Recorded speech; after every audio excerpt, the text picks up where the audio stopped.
मित्रों,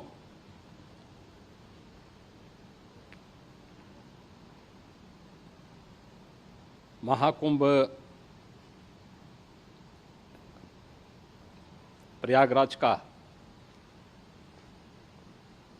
आज मौनी अमावस्या का मुख्य स्नान है और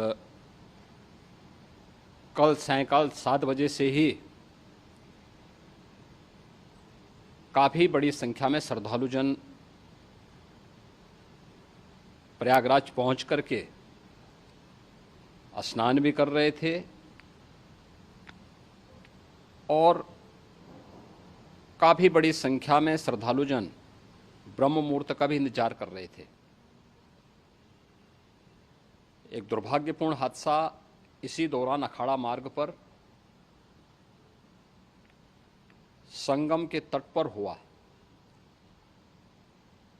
जिसमें 90 से ज़्यादा लोग गंभीर रूप से या सामान्य रूप से घायल हुए। यह हादसा भारी भीड़ के द्वारा अखाड़ा मार्ग के बैरिकेडिंग्स को तोड़ने और उसके बाद उससे कूद करके जाने के कारण वहाँ पर हुआ है, जिसमें 30 के आसपास लोगों की दुखद मृत्यु हुई है। 36 घायलों का प्रयागराज में उपचार चल रहा है। शेष घायलों को उनके परिवार के सदस्य लेकर के चले गए हैं। घटना दुखद है, मर्माहत करने वाला है।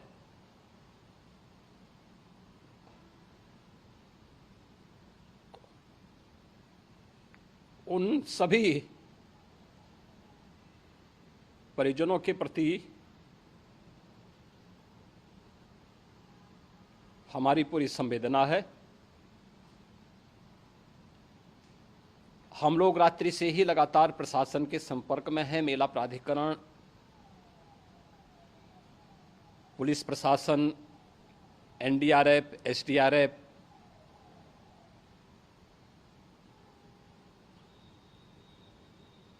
और भी अन्य जितने भी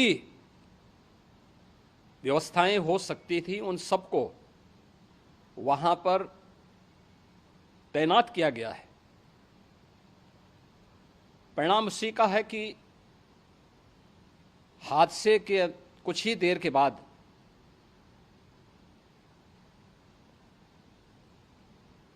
राहत कार्य को ग्रीन कॉरिडोर बना करके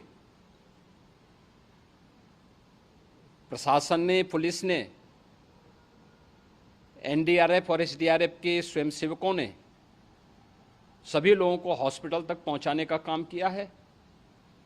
लेकिन दुर्भाग्य से इस दौरान ये मौतें हुई हैं।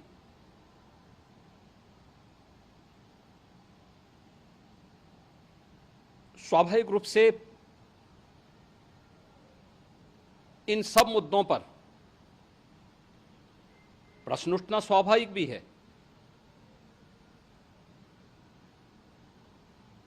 उपचार के बाद बहुत सारे लोग अपने परिवारजनों के साथ जा चुके हैं, उनके परिवार के लोग ले जा चुके हैं। जो बाकी बच्चे हैं उनका उपचार चल रहा है।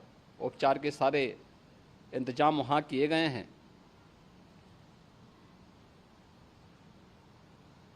प्रेशर मौनी अमावस्या का ये मुख्य स्नान है महाकुंभ का, और बहुत ज़्यादा प्रेशर प्रयागराज में होने के कारण सभी प्रकार के मार्ग भी चौक थे।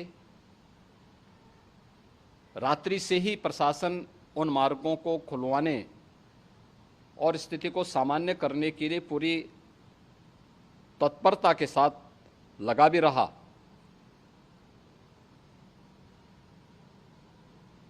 ये सभी घटनाओं के बाद, ये जो हादसा हुआ है, इस हादसा के बाद वहाँ पर अखाड़ों ने जो आज अमृत स्नान ब्रह्म मुहूर्त में 4 बजे से प्रारंभ होना था। मेला प्राधिकरण के अनुरोध पर उन्होंने स्थगित किया था। अपराह्न में अमृत स्नान प्रारंभ हुआ, जिसमें सभी अखाड़ों ने और अन्य जो सहयोगी संस्थाएं हैं उन लोगों ने इसमें भाग लिया। सभी पूज्य आचार्य महामंडलेश्वर भी इस अमृत स्नान में भागीदार बने। प्रयागराज में आज 8 करोड़ से अधिक लोगों का, श्रद्धालुओं का दबाव था। यद्यपि अगल बगल के जनपदों में मिर्जापुर, भदोई, प्रतापगढ़, फतेहपुर, कौशाम्बी, इन सभी जनपदों में भी होर्डिंग एरिया बना करके काफ़ी बड़े पैमाने पर श्रद्धालुओं जनों को रोका गया था, जिन्हें अमृत स्नान संपन्न होने के बाद, जब सभी अखाड़े स्नान संपन्न कर चुके हैं, उसके बाद अब वहाँ से रिलीज किया गया है। इतना भारी दबाव ये पहली बार वहाँ पर देखने को मिला था, और जिसके बारे में हम लोगों ने पूरे इंतजाम करने के प्रयास भी किए गए थे। रेलवे स्टेशनों पर, चाहे वह झूसी हो, चाहे वह प्रयागराज सिटी हो, प्रयागराज हो, फाफामऊ हो, उन सभी पर लगातार दबाव बना रहा। रेलवे ने भी इस दौरान वहाँ के दबाव को ध्यान में रखते हुए मेला स्पेशल चलाई। रूटीन और मेला स्पेशल को मिलाकर के लगभग 300 से अधिक ट्रेन रेलवे के द्वारा अब तक चलाई जा चुकी हैं, और जिससे श्रद्धालु जनों को उनके गंतव्य तक पहुंचाया जा सके। उत्तर प्रदेश परिवहन निगम ने भी अपनी 8000 से अधिक बसेज श्रद्धालु जनों को उनके गंतव्य तक पहुंचाने के लिए लगाया हुआ है, और जिससे उन सबको सुरक्षित उनके घरों तक पहुंचाया जा सके। दिन भर स्मूथली, बहुत ही सुगमता के साथ पूरा स्नान इसके बाद हुआ है, जिसमें पूज्य शंकराचार्य, आचार्य महामंडलेश्वर, वरिष्ठ संतजन और सभी अखाड़ों ने इसमें पूरा सहयोग भी किया और पूरे कार्यक्रम को सकुशल संपन्न करने में अपना योगदान भी दिया है। ये सभी घटनाएं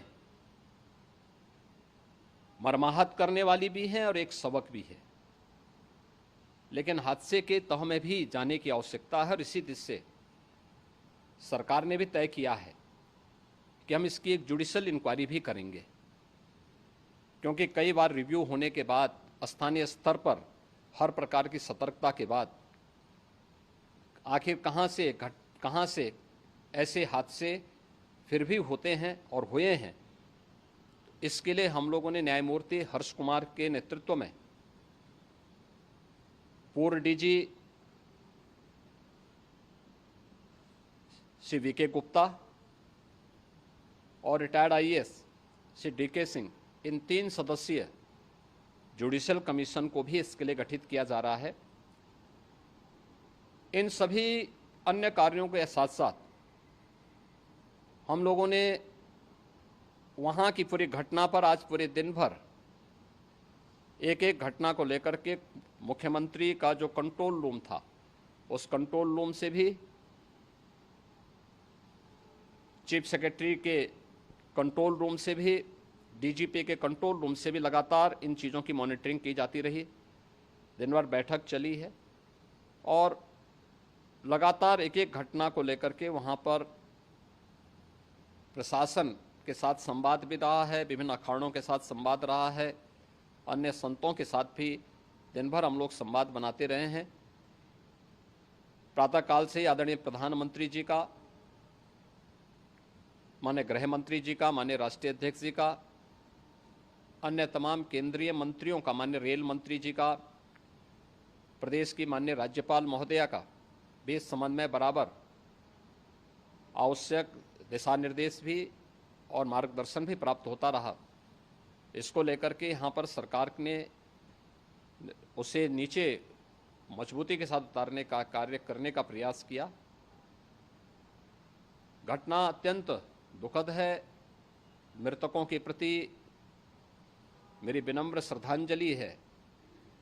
जितने भी मृतक के परिजन हैं, उन सभी परिवारजनों के प्रति जिन्होंने अपने परिवार के सदस्यों को खोया है, मेरी संवेदनाएं हैं। विनम्र श्रद्धांजलि उनके प्रति संवेदना मेरी है। और इस पूरी घटना की हम लोग न्यायिक जांच करवा करके इसकी तह में भी जाएंगे। इसके अलावा पुलिस के स्तर पर भी अलग से हम लोग इसके एक अलग से भी जांच करवाएंगे कि आखिर कहां पे ऐसे हादसे किन कारणों से हुए हैं, क्योंकि पहले से इस बारे में हम लोग, हमारी रणनीति थी कि इतनी बड़ी संख्या में श्रद्धालु वहां पर आएंगे। मृतक के परिजनों के प्रति हम प्रदेश सरकार की तरफ से, जिन्होंने इस हादसे में अपने परिवार के सदस्यों को खोया है, वहां पर मेला प्राधिकरण के पास वो पूरी सूची है, उन लोगों ने उसको वहां पे जारी भी किया है। मैं उन सब के प्रति अपनी संवेदना भी व्यक्त करता हूं और परिवारजनों को हम प्रदेश सरकार की तरफ से 25-25 लाख रुपए की आर्थिक सहायता की घोषणा भी कर रहे हैं।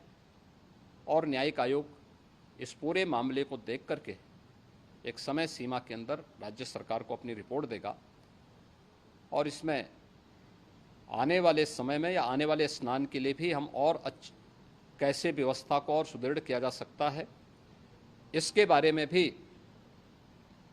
कल मुख्य सचिव और डीजीपी स्वयं एक बार प्रयागराज जाकर के उन सभी मुद्दों को देखेंगे।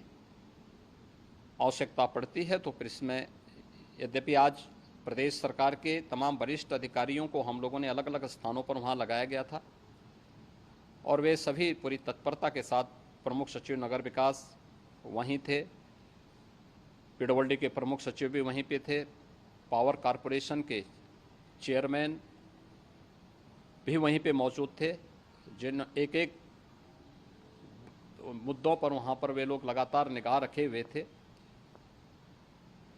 लेकिन दुर्भाग्यपूर्ण घटना और ये मर्माहत करने वाली घटना है।